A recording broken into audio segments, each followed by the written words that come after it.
ఇవాళ 6th day painting అనమాట. ఇది కూడా స్ప్రెడ్డింగ్లో ఒక వెరైటీ. బేస్ ఫస్ట్ మీ ఇష్టమైన కలర్ ఏదన్నా చూస్ చేసుకోవచ్చు అనమాట.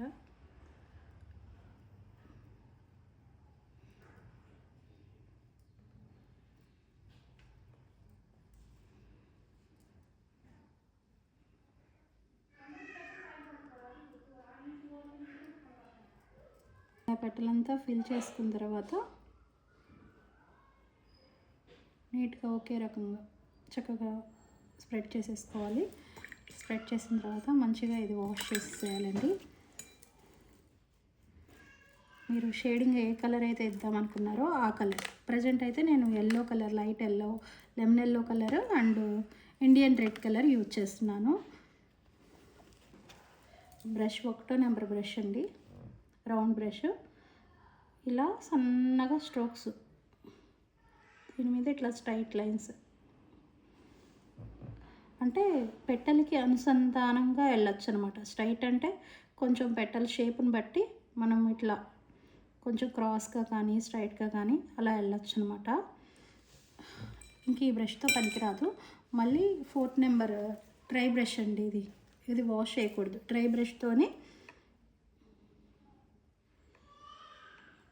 వెంటనే వెళ్ళిపోవాలి. ఇది స్ప్రెడ్ చేసేటప్పుడు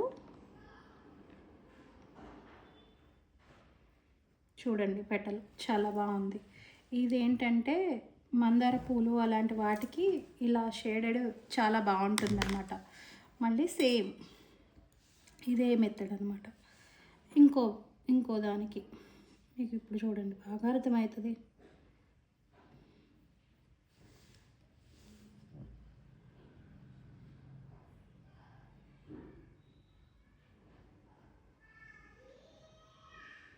ఈ మందార పూలు అలాంటి వాటికి మీరు మంచిగా అవుట్లైన్ ఇస్తే, అవుట్లైన్ ఇచ్చేటప్పుడు చాలా నీట్గా ఇవ్వాలండి, బాగుంటుంది అప్పుడు. ఇప్పుడు బ్రష్ మంచిగా వాష్ చేసేసుకొని తడి లేకుండా తుడిచేసేసి ఇండియన్ రెడ్ షేడ్తో మళ్ళీ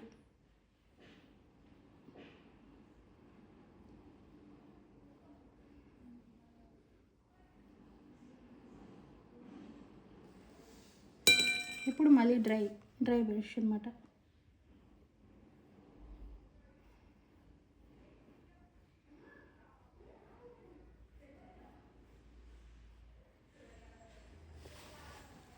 స్ట్రోక్స్ ఎలా కనబడుతున్నాయో చూడండి నీట్గా.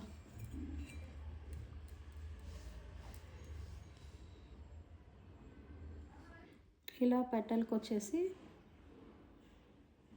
అవుట్లైన్